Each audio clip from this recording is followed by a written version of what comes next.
Hunter Renfrow, one of my favorite stories in the NFL, and the Silver and Black were so lucky to have you. I know we talked in the preseason.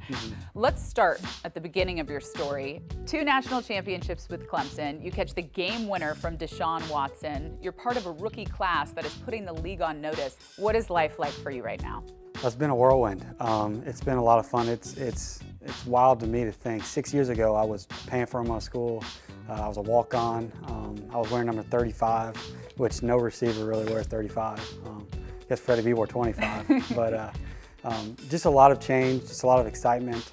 For me, I've been blessed to be a part of a bunch of special people at Clemson, obviously, who helped mold me to who I am. And thankfully, I've been a group of good guys around here that's helped me tremendously. Yeah, it doesn't matter what number you're wearing as long as you're putting up numbers, right? Yeah, that's true. Obviously, Clemson fans love you so much so that they're naming children after you. Is this true? Have you met babies named Hunter? Yeah. So after we won the national championship, it was in January, and so that following August, I guess between that time, a lot of parents had kids, and so I met 6 or 7 babies that had either Renfro or Hunter. So a lot of cool connections and definitely family atmosphere at Clemson. Now let's go back to last week, the 27-yard catch, because I know my household, the kids were going nuts. Just take me through that play. The corner ball over the top? Yes. So yeah, the big, the third down, I guess, conversion over the top. Derek did a great job. I'm really not a first progression on that play. I'm kind of third or fourth progression. So Derek did a good job of just being a good football player. And it popped open and hit me over the top. And I really was trying to catch it and score, and I tripped a little bit. So thankfully, I was just able to catch it. You recorded your first touchdown in Houston in front of Deshaun. That had to be such a special moment. Yeah, that was special. It was cool. Coach Swinney texted me after the game. A lot of Clemson guys there. And Coach Swinney always talks about God winks. Sometimes God just winks at you. And so there's a picture of me and him after the game kind of hugging, and it was 4th down and 13 to go. And then you add his passing stats, his rushing stats, and my receiving stats from that game, and they add up to 413 yards. And so just little things like that. It was just a special time for me, obviously, and to be able to get that touchdown in front of him and all the other Clemson guys on the team was pretty cool. And then to come back here, Raider Nation, pick up your first touchdown, an important one. What was that like? Yeah, it was a big one. It was a big one because we needed it. It was cool for me because it wasn't one of those where you just catch it and it doesn't really matter. We needed it to go win the game, and that's what's important to me, is just be able to go make plays to help us win games, and so that was exciting.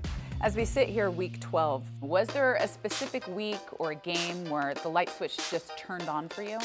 I think the Chicago game, I had maybe 4 or 5 targets I didn't catch, and it was right before the bye week, and I knew I was able to go home that next week, and I remember being on the sideline of that game and being like, well, if I'm be covered, if I'm gonna do bad, I might as well do bad, going my hardest, playing my best. And so that was kind of the moment. I had so much failure during that game, I felt like, that I was like, all right, forget all this. I'm gonna do it my way. I'm gonna do it as hard as I can. I'm not gonna be scared of anything. And when it clicked for me in that game, I felt like Green Bay, I was able to kind of get some things going, even though I didn't have a big, statistically good game. But just be able to learn some things and not play scared. Now let's focus on the special relationship that you have with Derek Carr, because we really saw that on Hard Knocks. You guys carpool to the games, right? Yeah, we do. It was funny.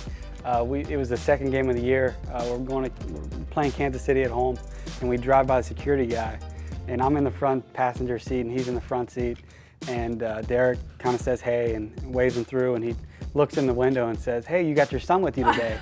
And I look at him and I'm like, do I look that young? Like, am I old or am I young? I'm like 5 years younger than him, and so we have a good time laughing about that. Now let's focus on Coach Gruden and what it's been like having a coach with such a great reputation usher you into the league. Yeah, just his football knowledge. I think where he separates himself is 2 things really. His football knowledge is second to none. It's unbelievable, just the amount of film he watches, and 2, how much he cares for his players and how much he cares about winning. I mean, nobody gets more excited after a game than he does, and it's not because he's like, oh, look at me. He's so happy for his team and so happy for the guys. You were born in 1995? Yep. So who did you grow up watching? Who were the NFL stars that you modeled your game after? So I'm a big college fan. I love college football. And so I was always in the backyard playing football rather than watching it. But me and my dad did love watching Peyton Manning play in those teams, Indianapolis Colts with Reggie Wayne, Marvin Harrison, and those guys. And so we always liked them. And then growing up for me, getting into middle school, high school, watching Sammy Watkins, DeAndre Hopkins, being able to play against those guys this year has been unbelievable to me. And so that's who I grew up loving and watching. Well, and I'm sure admiring the Manning family. Your family has a lot of similarities because it's a football family. Your dad is a coach. You have several siblings. What was your household like in your upbringing? So we have a bunch of good stories. I like to credit my mom for teaching me how to play receiver because she was so erratic and just throwing the ball everywhere. And she was. I was having to dive and catch it. That's adorable. She's not the best athlete in the world. Oh, come on. But my dad. Come on, give her some credit. She's out there with you. Yeah, she's a good mom. My dad, we did triple option offense, and that's kind of his background. And so he'd have us out and he never forced football on us. It was always just having fun. And if I grew up and I never want to play football, he had no problem with it. But he would have us out there blocking the trees in the front yard and running the offense and just having fun with it. So I think just watching him and my love for him and just his love for the game kind of married up really well. What can Raider Nation expect from Hunter Renfrow? That's a good question. Hopefully someone who just goes and tries to earn it every day. Hopefully we always have a saying at Clemson, don't let last year's home runs count this year or last game's touchdowns count this year.